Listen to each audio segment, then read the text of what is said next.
Thank you. The space shuttle is the most complicated piece of equipment ever devised by man. And over the last 50 years, governments and companies have developed more and more complicated technology and equipment. And we live with all that technology. And it's amazing how we continue to push the envelope. It's really no surprise because we tend to want to build bigger. We want to go further and push the envelope. But it creates a more complex environment, whether we're business leaders or consumers, in trying to decide what product to buy, what technology to use. When it comes to the financial world, over the last couple of years, we've faced incredible, bringing us right to the brink of collapse. And it's amazing how interdependent all these points across the world are, whether it's the mortgage problem in the US, or it's oil spills in the Gulf, the tsunami that wrecked the atomic reactor in Japan, the debt crisis in Greece. They're all interrelated. But the one thing that always amazes me is how the investment community has made it clear to us that if you want to retire comfortably, invest in the market. And they've simplified this and removed all this concern about all these potential collapses that could happen. Another system,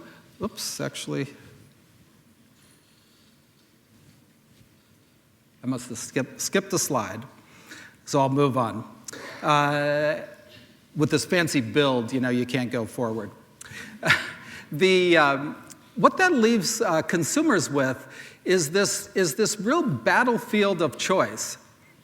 So many, if you really think about it, all the decisions we face every day are amazing. And it's much more than what size of drink am I going to get at Starbucks. It's what size of plasma TV am I going to get? Which way am I going to avoid the traffic on the way to work?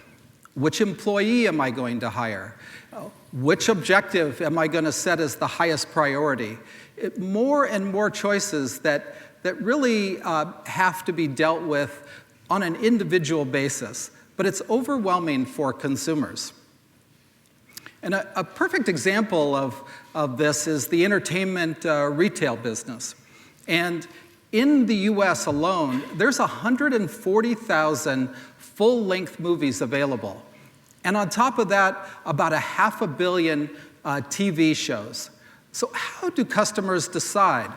And before they even get to which movie, today they've got to decide which technology. Are they going to play it on their living room television? Are they going to play it on their laptop, on their iPad, on their smartphone?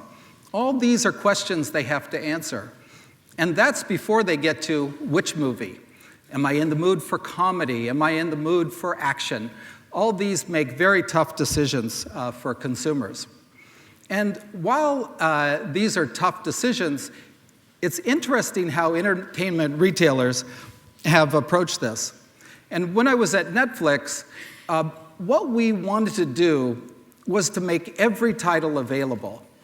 And the problem with that is that our customers couldn't decide what movie is going to hit the spot that night. And so we had to do two things.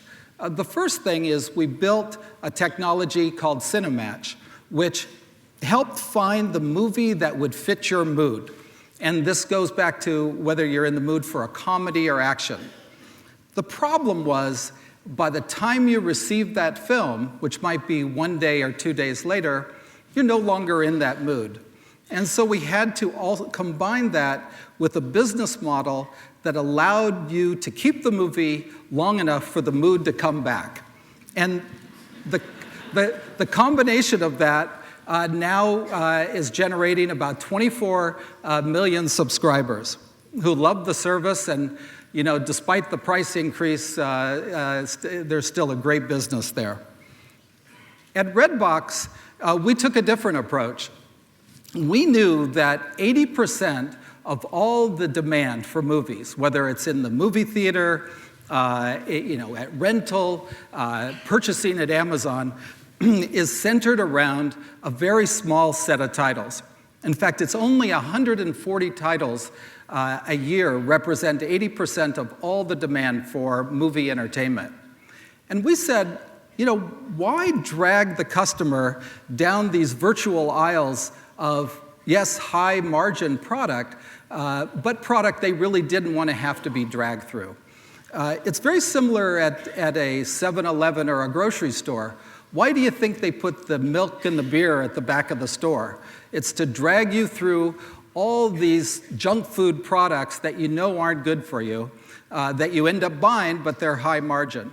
We took a different approach and we said, we're just going to present the top titles that we know you want. Another way to simplify your product to your customer. And by doing that, we hit exactly what customers wanted to rent and what they wanted to view. And to top that off, we added a very simple way to transact with us. You're either renting or you're returning. And this is what we all have to do as product developers, as business leaders, is simplify the message and the communication and the product value to your customer. Figure out how to eliminate all the clutter and all these other points you're trying to make about the product and get right down to what they want. And so, for me, the message is to simplify everything you do. And there's some great examples of this, out in the world.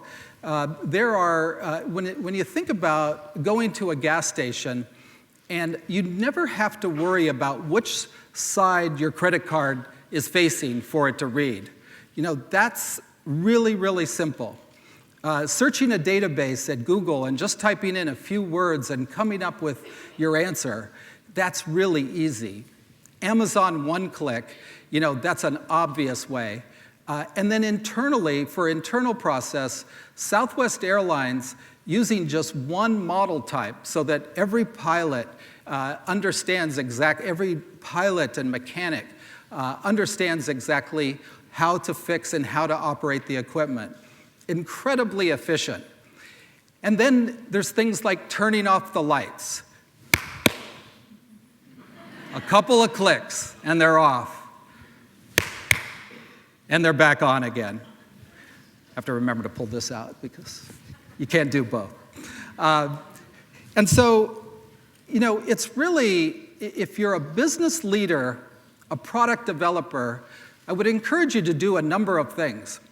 Take your team off, get away from work, and look at every single process that you use, whether it's selling your product or an internal process, and try to eliminate as much as you can. Simplify every message, whether it's internal or external. Shorten the process to end the transaction. Shorten the process to explain to your investors what your business is all about. And eliminate as much clutter as you possibly can. But what's more important is you've got to remember, as a business leader, a product developer, or working in government, why you're there in the first place. What was the dream that drove you to start the company, to design the product? What exactly are you trying to accomplish? You've got to dream big and love what you're doing, become an expert, and just make sure you hit it out of the park and never give up.